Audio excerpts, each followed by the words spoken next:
you can. Well, look, let's talk to Connor Tomlinson, who's a political commentator and works with the PR firm Young Voices. Good to see you this morning. Good morning. Look, what do we make of this? Because it's quite interesting. I mean, not only what he's talking about, but how he is positioning himself in this interview.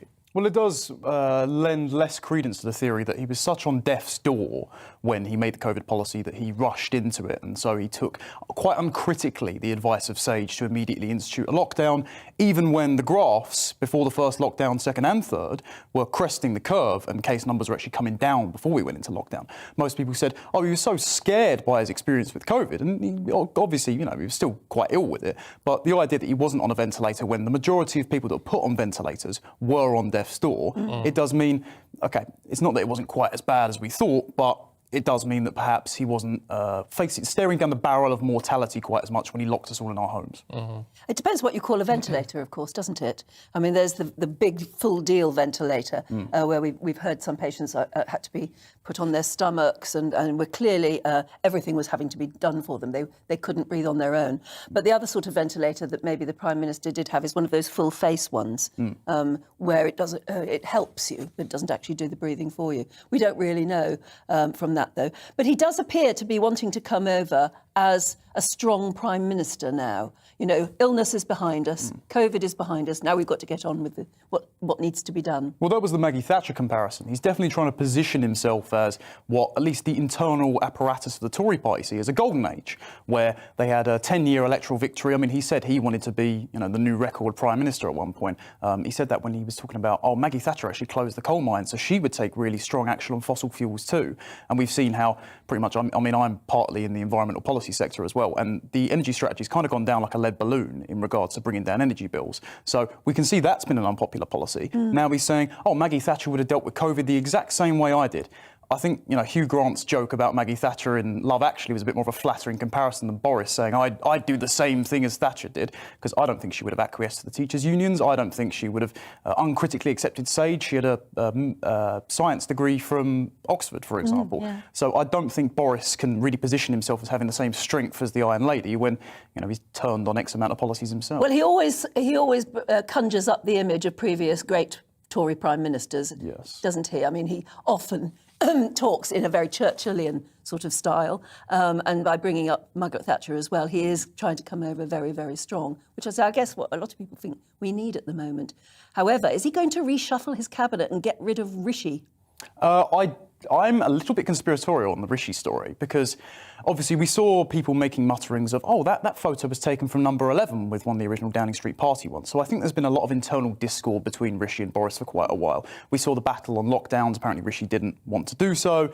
Same with the furlough scheme, same with on the nuclear power. So we know they have very different philosophical positions. And so I think what we're seeing with the new Rishi story may in fact be a media war between number 10 and number 11. We know Marina, I can't really pronounce her name, Ms. Mirza, who left recently. Yes. That's no, I can't say. Well, yeah. No, I'm terrible. I apologise in advance. But her husband was, I know, they had some involvement with Rishi's family. I believe she's the godmother of his children or something like that. And her husband's to do with The Spectator. And we know that, for example, Carrie has connections in the Mail, etc. I do wonder if these sort of stories are an external press war. We saw a lot of the lockdown briefings being leaked to the Telegraph, for example. I wonder if those close to Boris and loyalists are going, Rishi's reputation's getting a bit too close for comfort if the Prime Minister's on the ropes with Partygate, etc. With the May elections coming up, he's looking like a likely replacement. Maybe a little bit of besmirching his reputation might bring him down in the ranks, and we've seen that in the Common Home polls as well. Yes, we have, but with all of it, I mean, whether you think that the leaking of all that was right or wrong, wherever it's come from, it does raise questions about the Sunaks, doesn't it? Because it's legal, but the optics are terrible, which is presumably why we've had this reversal over the last 24 hours on Mrs. Sunak's position. Definitely. Well, I'm uber libertarian fiscally, so I think if anyone would like to use the tax code to avoid giving the government lots more of your money to spend, as we saw with the recent story of them blasting 35 million, literally burning PPE they already paid for example, I don't blame anyone on wanting to give less of their earnings to the government. But if you're the guy setting the tax code, you're the supposedly low tax Tory, as he said on this network before, rather exclusively. If you're the one setting record tax burdens and then claiming, for example, we've got a massive cut on fuel duty by 5p, even though it went up by 7p last year, so you're still making a profit, then don't have the bad optics of your wife being the one paying zero income tax. If it were anyone else, it would be fine. But again, it's another case of one rule for them, one rule for the rest of us. Yeah, I think that's what some people are feeling. Not everyone, though. What do you make of this, then, from Dana, who's been in touch? Morning to you, Dana, who says, I think Boris has improved massively during the pandemic after a slow start. I think now he's found his feet as Prime Minister. I think trying to say Boris has won you back over is like trying to regain faith in a cheating spouse. Because he may well have handled, and obviously Boris is no stranger to that, he may well have handled Ukraine quite well with the sanctions, etc. I mean, obviously Russia's now being chased to China, but that was already happening before. So their economy's rebounding somewhat, but we've really put the squeeze on Putin and his allies. But then to say, his handling of a war means he gets carte blanche forgiveness for locking us in our home for 2 years, for caving to the teachers' union and inflicting illiteracy and developmental issues on children, etc., for doing something which had a 0.2% lives saved when COVID's case rate mortality in this country was only 0.8 anyway. The idea that he's engineered economic collapse and now because he handles a war slightly well, he gets our forgiveness. Sorry, no, I'm one of the likely Conservative voters and I would not be voting for Boris Gosh, personally it's again. a hard job, though. I mean, you've said that he took decisions which have affected the economy and the national mental health and things like that. Yes, of course. But at the time he took those decisions, we were all terrified. We were all going to die. Or most of us were, because people were dying in their hundreds of thousands all over the world. Well, I was one of these people that was sort of early looking into COVID just for some external outlets. Like I was speaking about, hey, the Wuhan Virology Institute might be a bit of notice all the way back in January. So I was one of, I was as much invested in the narrative as other people were decision-making wise.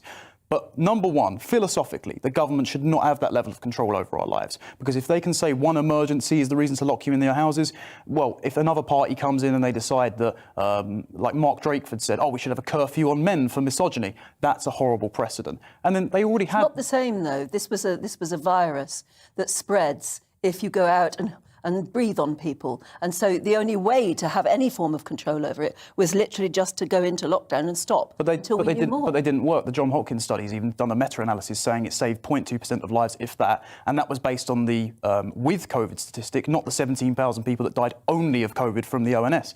So the policy, all the graphs from people that did lock down and didn't lock down are pretty much the same because it's a seasonal virus. So to have any control over that is pretty much an illusion. And then we threw out the pandemic handbook before that. I mean, the Great Barrington Declaration already said, targeted shielding would have helped the vulnerable and then would have allowed the economy to get back on its feet. And that was the guidance beforehand. And we threw it out simply because China was doing something different. We decided to copy them.